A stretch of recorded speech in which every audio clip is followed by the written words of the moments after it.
What's going on, guys? Welcome to another episode of Smash JT. Unity sent shockwaves throughout the entire video game industry yesterday, especially the indie scene. Developers that utilize Unity to create their games to put them on platforms like the Nintendo Switch or on mobile or even PlayStation 5 and Xbox games. Some of those use Unity as well. A lot of games utilize the Unity engine. It's very developer friendly and it's very, well, at least historically, affordable, and it just made sense to use it. Now, with these latest changes and shifts to their fee structure, it's potentially bankrupting hundreds of indie developers overnight. And yes, Unity has walked back a few of their claims of what the structure was going to do and how they're going to organize things. But at the end of the day, currently, this is a catastrophe. I'm trying not to blow this out of proportion, but at the same time get across to you, the viewer, how big of a deal this is. Unity Software just announced a crazy change to their fee structure that is completely bonkers. It's going to charge 20 cents. 20 cents per download. No matter how many times it's downloaded. Every time a game is downloaded, the download fee is 20 cents. So if you download a game that is created in Unity and say, for example, put on Nintendo Switch, that developer that put it through the Nintendo Switch eShop, Unity sees that it's created with Unity, they take their fee 20 cents. And then you, the user, is like, oh, I don't have room for that game, I'm going to delete it. And then, oh, I want to re-download that game later, 20 cents again. Developer doesn't make money again, but they have to start paying out to Unity. You could probably gather why this is pretty insane. And that's only one part of it. If you're new to the channel, hit the subscribe, give me a like on this video, and check out smashjt.com. I will link this article in the description below, going through all my thoughts on Unity's new fee structure updating. And, well, John Riccitiello, by the way, this mug here that you see, this is the guy behind all the enforced changes that are completely bonkers. This same guy was the former CEO of EA, who ruined EA because of greed. And guess what he's doing right now with Unity? This kind of approach from this type of person is a very bad thing, in my opinion, for the video game industry. As of January 1st, 2024, Unity intends to charge developers per game installation, a move that seems both insane and detrimental. And while they followed up with clarifications trying to put fires out, the developer discontent, which I gotta be honest, if you were on Twitter yesterday looking at developers tweeting out these messages about their, I guess you could call them frustrations and concerns, but man, you want to be honest about it? They were pissed. And while Unity was trying to follow up with the clarifications to put those fires out, they only added more fuel to the fire. They seem to miss the mark entirely on understanding the livelihood and nuances of the indie game developers. To me and many others, their decisions appear half-baked, poorly thought out, and even predatory. Especially when they start walking stuff back from, say, developers asking questions of, what happens if, for example, my game was in a developer indie bundle on Humble Bundle that was donated to an earthquake catastrophe somewhere? Do I have to pay a fee every time that is downloaded? And Unity initially was saying yes, but now they're saying no, but maybe. And then when going further, developers digging, saying, okay, can you tell me which games I have out there that have been purchased through the Humble Bundle and purchased legitimately full price, and which ones they aren't? And Unity has a conflicting answer saying, well, we have proprietary software that we can't disclose the information from, but no, we can't really tell which ones were purchased where. To which developers replying, how can you charge us this money if you don't even know where the game was downloaded from after the fact that these decisions were made by the developers to put them out there. Because if they had known there'd be a 20-cent fee per download, they may not have included their game in, say, a charity event where it's like Humble Bundle, where they don't make any money from it. Why would they do that? And this kind of decision from this jackass is what ruins the video game industry. People can't have nice things. You can't give stuff away for charity anymore.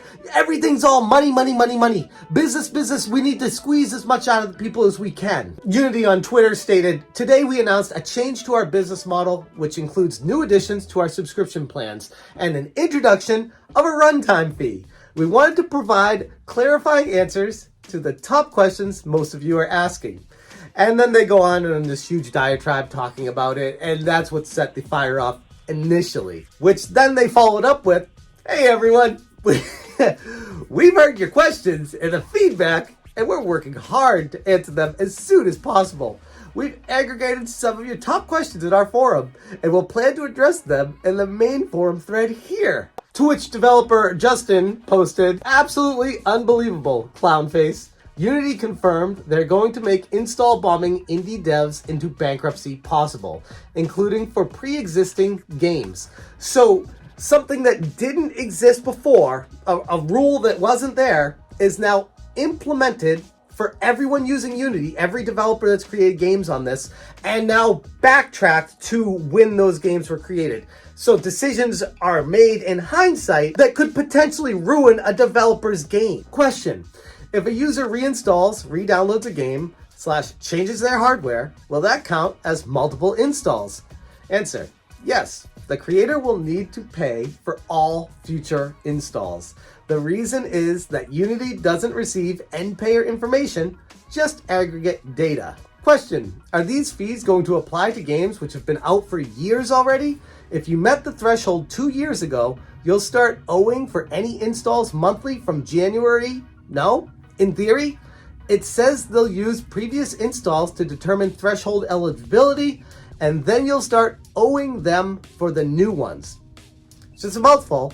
It's a way of saying if they meet the threshold of however many games it is to sell before you start owing the 20-cent fee, does that go back in time? And if those have already sold 100, does it starting at 0 right now, or does it go back in time? And they say, yes. Assuming the game is eligible and distributing the Unity runtime, then runtime fees will apply. We look at a game's lifetime installs to determine eligibility for the runtime fee. Then we bill the runtime fee based on all new installs that occur after January 1st, 2024. So, for example, if you have a game that sold, 250,000 copies in a day or whatever, Sea of Stars, we'll say, for example, the launch week of that, 250,000 copies sold. And up until January 1st, 2024, they're not going to owe a 20-cent fee on it. But then, January 1st, 2024, moving forward, every download on that game will be 20 cents going to Unity, which is a cash windfall for them and a ton of money being taken from developers. Unity has clarified that only first-time installation of a game will incur a fee now, where initially it was every time it would incur a fee. But now they're also saying that the moment it's installed on a different device, they also get another fee.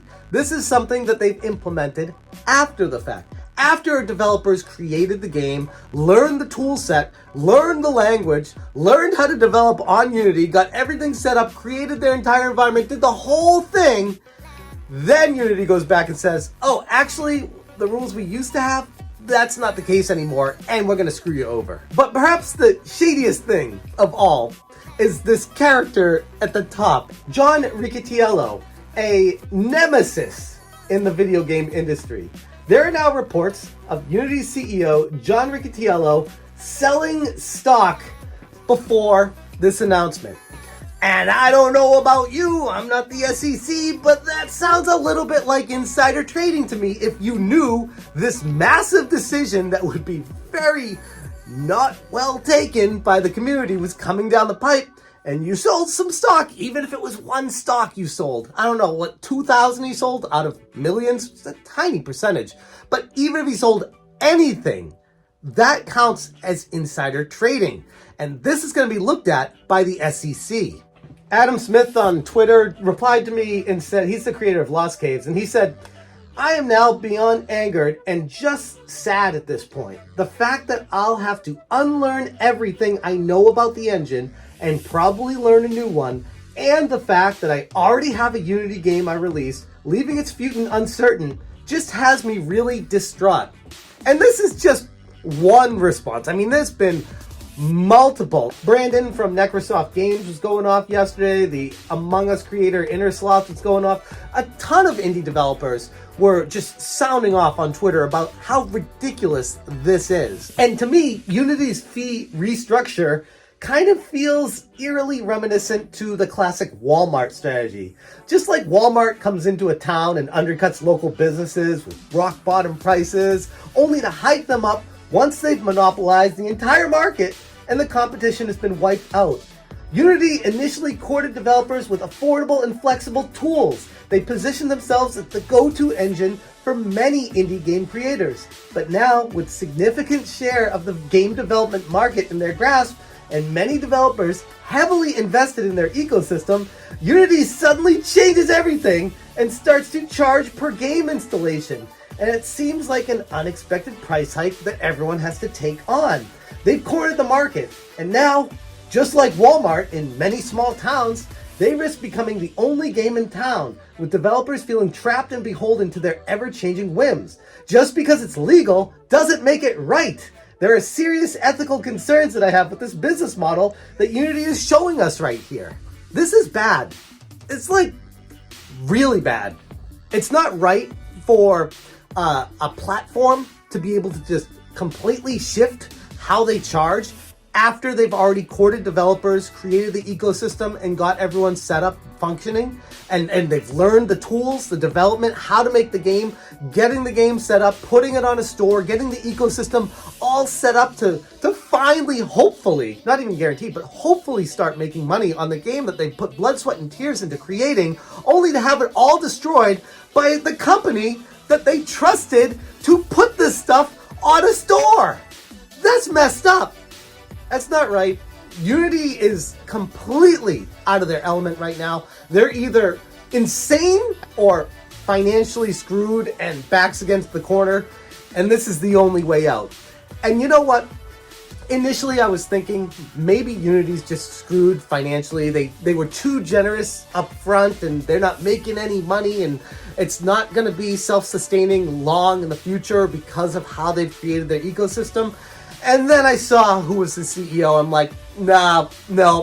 This guy used to run EA. He turned it into a microtransaction disaster. And it's exactly what he's trying to do right now with Unity, to squeeze every drop of money out of the company and leave it for dead and move on to the next. That's what people like John Riccitiello do. And it's what people should be afraid of when he comes into there. So I don't want to hear that Unity's the good guy. I don't want to hear excuses about why they might be doing this when I see this guy up top there. I think that's all you need to know as a consumer, as a developer. Hell, that should have been like warning number one, red flags. Like the guy who used to run CEO of EA is now the CEO running Unity. That's scary, and here we are. Unfortunately, it's the consequences of a decision putting someone like that in charge of the company. And I genuinely feel for every indie developer that's going through crap with this company right now. It sucks. It's horrible for developers. It's horrible for the entire video game industry, and especially the indie scene, and just like faith in a company that you're working for and putting stuff with and trusting, just to have it completely wiped away because of greed on one decision is just awful. And hopefully they'll walk back this completely. I mean, they've walked it back a little bit, but still they don't even have the answers. If you go through the Q&A and you read what the developers are saying, this is a cluster mess. Like it is a joke. These people are, it seems like they're throwing darts at decisions on a board. It's like, yeah, let's say this. Okay, let's say this now. They have no clue, no grasp, no idea what they are doing to destroy an entire foundation of the bedrock of the video game industry right now that they helped create. They are now jackhammering it away to make it all start over again. It's horrible. Something needs to be done about this. They need to be held accountable. Hopefully they completely walk back all this. Say, sorry guys, don't know what the hell we were thinking with that, but chances are they're not with this guy up top until the SEC comes in and puts him in jail. But until then, this decision is looking like it's going to hold, and it's going to stress out a lot of developers, and it just genuinely sucks. Because if you can't trust Unity, who can you trust out there? Unless you're just a developer that can create from the ground up and create something brand new with all your own stuff and take 7+ years developing something that's not even as good, then you can't compete in this environment. And that genuinely sucks. Man, I could keep going, but those are my thoughts on Unity, why this entire situation is just horrible, and the company needs to be held accountable for it. And I genuinely feel for all the indie devs out there that are dealing with this right now. It sucks. Thank you so much for watching, and as always, you stay smashing. Smash, change,